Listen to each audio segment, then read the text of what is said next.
Hello bachon, let's see the question. Question says the two parabolas y square equals to 4x and x square equals to 4y intersect at a point P whose abscissa is not zero such that options are they both touch each other at P. Option B is they cut at right angles at P.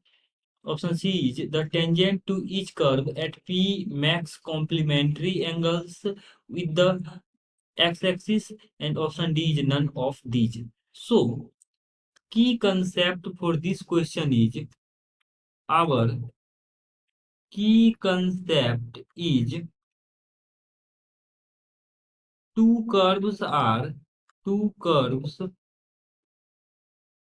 having slope of tangents slope of tangents m1 and m2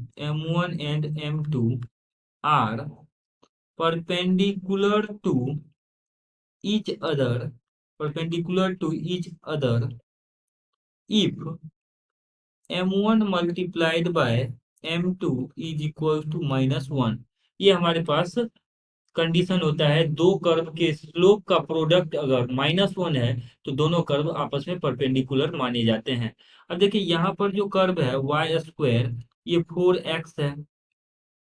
जब Y square 4x है तो यहाँ से अगर हम इसका slope of tangent निकालें तो dy बाई डी एक्स निकालेंगे तो डिफ्रेंशिएट कर लेते हैं, दिया जाएगा 2y into d y by d x equals to, यहाँ से डिफ्रेंशिएट करेंगे एक्स के रिस्पेक्ट में तो ये आ जाएगा 4।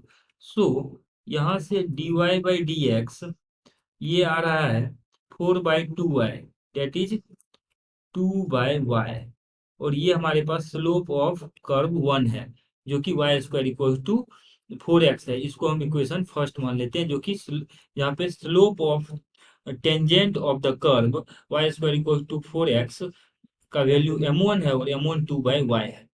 सिमिलरली अब हम यहाँ पर सेकेंड जो कर्व है वो x² इक्वल टू 4y है। तो यहाँ से अगर हम डिफ्रेंशिएट करें तो यह आ जाएगा 2x equals to 4 into d y by d x. तो d y by d x यहाँ से आ जाएगा हमारे पास d y by d x equals to 2x/4, 2x/4, that means कि ये आ जाएगा x बाय, यहाँ से इसका वैल्यू आ जाएगा x/2। इसको हम m2 अज्यूम कर लेते हैं, इक्वेशन सेकेंड। नाउ अब देखिए ये जो कर्व है ये दोनों का पॉइंट ऑफ इंटरसेक्शन अगर हम निकालें तो ये आ जाएगा Y square equal to 4x, पहला कर्व है, first curve is y square equal to 4x, और सेकेंड कर्व है यहाँ पे x square equal to 4y, square कर देंगे तो ये आ जाएगा x square equal to 16 into y square. तो ये यहाँ से हम लिख सकते हैं x4 equal to 16 into y square का वैल्यू 4x आ जाएगा। सो ये वैल्यू आ जाएंगे हमारे पास यहाँ से 16 इंटू 4, डेट इज 64, एक्स से एक्स कैंसिल, यानी एक्स का वैल्यू या तो 0 आएगा यहाँ से या तो 4 आएगा। तो अब क्वेश्चन में गिवन है कि मुझ एब्सिसा इज नॉट जीरो, जब एब्सिसा जीरो नहीं है तो यानी हम एक्स का वैल्यू जीरो नहीं लेंगे, therefore our x is 4।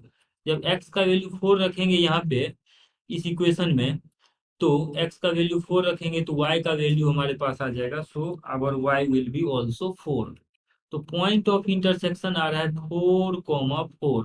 Equation first में हम क्या करते हैं, 4,4 रख देते हैं, तो ये आ जाएगा m1 का वैल्यू, यहाँ से m1 का value 2/4, so this will become 1/2।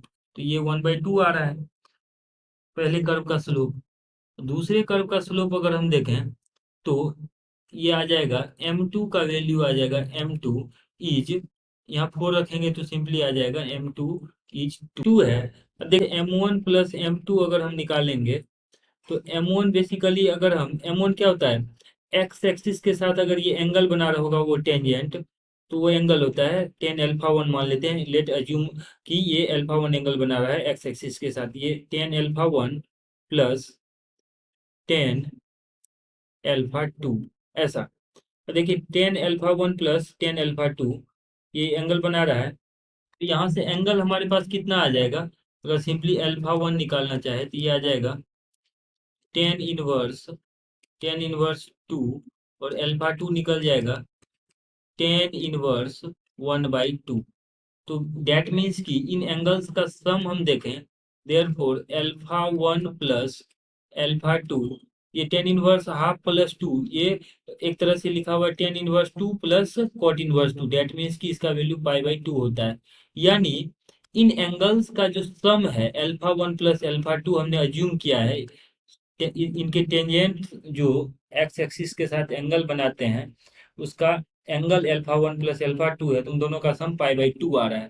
अब इसके रिगार्डिंग अगर अप्रोप्रिएट ऑप्शन देखें तो ऑप्शन सी आ जाएगा, बिकॉज ऑप्शन सी में है the tangents to each curve at P makes complementary angle with the x axis, so option C is correct answer. Hope that you understood it well, best of luck.